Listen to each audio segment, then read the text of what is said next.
gotta fight for your right to party. Now, those song lyrics may seem a bit extreme, especially when viewing them with aquariums in mind, but I would beg if you take a closer look at your aquariums, there's a lot more fighting and battles going on than you originally thought. And that is what this video is going to be about today.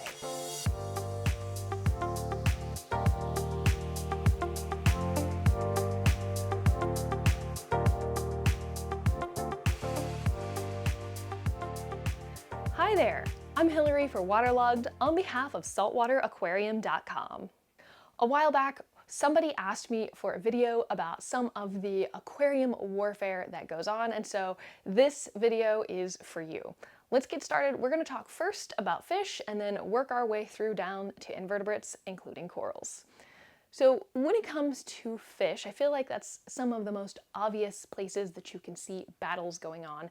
And one of the most obvious of those is bullying when it comes to other fish. Now, there's a good chance that if you have a bully in your tank, you may not even see the bully itself in action, but there's a good chance that you will see signs of that bully's behavior. So some of those signs would include things like nipped fins or bruised tissues, missing scales, tattered fins, and even fish that are missing parts of their body or even worse, dead. So if you see some of those physical signs in your tank, there's a good chance that you might have a bully. But it's not just physical things. You can also look for behavioral changes in your fish that indicate there's a bully in the tank. Some of these behaviors include fish cowering in the corner, or a fish that you know is always out at dinner time, tending to hide away and stay back. If you notice anything like that, I would encourage you to maybe take a chair, sit 4 or 5 feet away from your aquarium, and spend some time observing, watching all of the fish's behavior. Now, it might not be the obvious solution or the obvious fish that you might think, so keep an open eye and an open mind.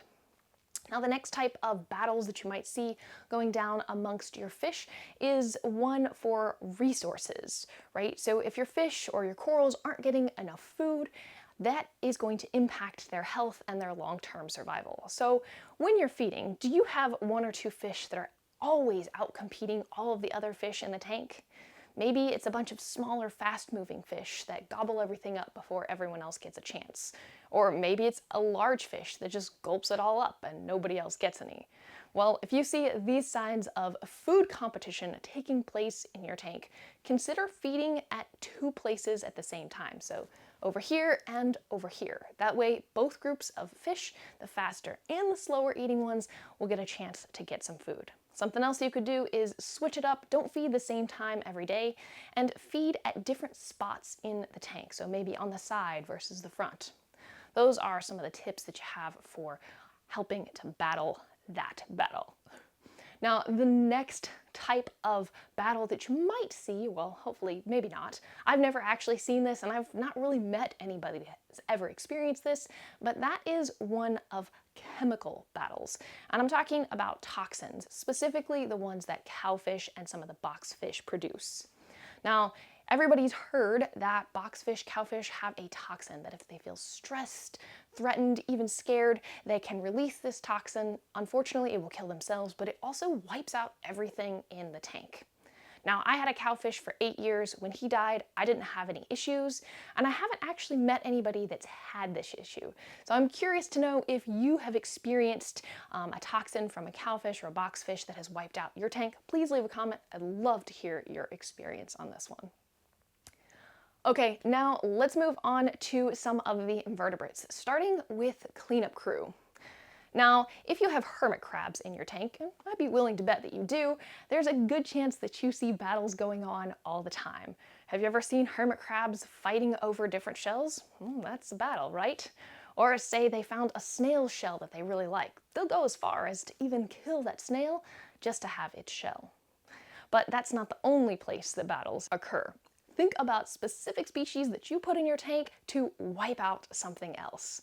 You might think that's a bit extreme, but have you ever added a sea hare to your tank to get rid of hair algae? How about a emerald crab to get rid of bubble algae or valonia? maybe an arrow crab to help remove bristleworms. Well, those are directly wiping out other species in your tank, so I think they qualify as far as battles go. Now let's move on to some of the pest invertebrates that unfortunately find their way into our tanks. So the first one that comes to mind, it's something that I'm battling in my tank right now, is vermitids. Now these guys, the way they eat is they spew out a whole bunch of mucus and they allow that to collect particles, and that's how they eat. Well, that's good for them, but it's not so good for any nearby corals or people that are around them, because that mucus can irritate tissues and eventually cause damage in the long term. So that's definitely a type of battle that's happening in your tank that you may have missed. Another one that comes with pests in your tank are, yep, you got it, Aiptasia.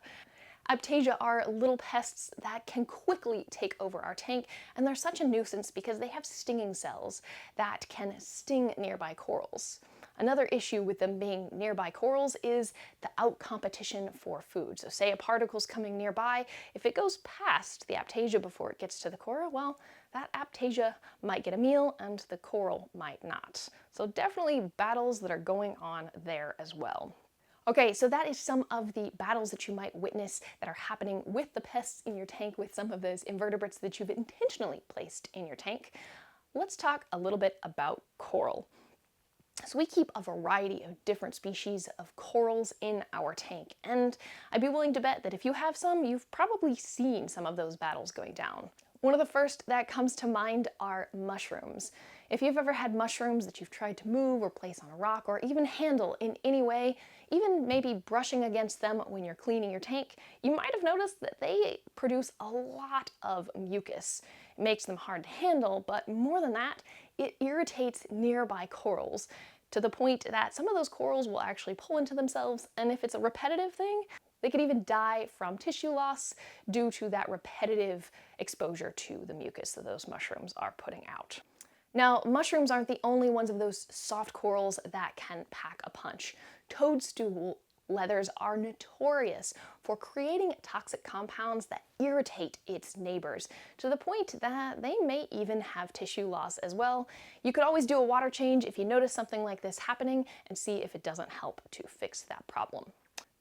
Another battle that you might see taking place is with stinging cells. Sometimes you might hear them referred to as sweeper tentacles. It's really easy to see if you look at a coral like Galaxia. Anywhere that touches, it can zap nearby corals and any neighbors and cause all sorts of issues. So be on the lookout for those. Another one that might not quite look the same but does have stinging cells are anemones. If you've ever handled an anemone, especially if you have sensitive skin, you may have felt some of those stings and experienced some irritation. Now, earlier in this video, I mentioned that out competition and competition for resources is another sign of battling in your tank. Have you ever had any sort of green star polyps in your tank, or even pulsing xenia? Well, if so, then you probably have experienced first-hand out competition of other corals. While they're not intentionally physically causing harm, they are taking up space, and that is space that the other corals can't have because those rapidly growing corals have already taken it up. Okay, let's end on a bang for this video, and that is with mesenterial filaments. These are kind of crazy if you think about it. So if a coral is feeling particularly aggressive, you don't see this that often, it can actually release mesenterial filaments, which are basically digestive tissues. Now, if these tissues touch nearby corals, it can rapidly cause death in the tissue and can create more space for the original coral to expand its territory. Now, I'm curious to know, have you ever seen any signs of aggression or battles going on inside your tank, be it with fish or corals or even some of your other invertebrates? Leave a comment below. I would love to hear some of your experiences. This has been Hilary for Waterlogged on behalf of SaltwaterAquarium.com. Thank you so much for watching, and I'll see you next time.